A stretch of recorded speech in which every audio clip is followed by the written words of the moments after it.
এর জবাব 2026-এ বাংলার মানুষ দেবে।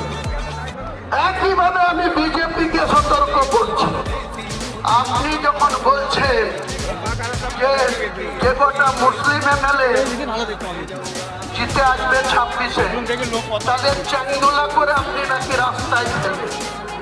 আমিও লিডার অফ দ্য অপোজিশনকে চ্যালেঞ্জ করছি, আমরা জিতে যাব এবং অধিকাংশই আমার দলে যদি 200টা সিটে লড়ি 100টা সিট গ্যারেন্টি জিতে যাব।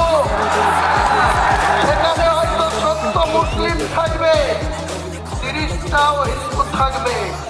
আপনার বাবা শিশির বাবুর ক্ষমতা থাকলে আমার গায়ে হাত দিয়ে দেখবো আপনি কত বড় পালোয়ান বাংলার মেদিনীপুরের ছেলে। আমিও মুর্শিদাবাদের ছেলে, আমাকে এক আঙুল দেখালে আপনাকে 2 আঙুল দেখা।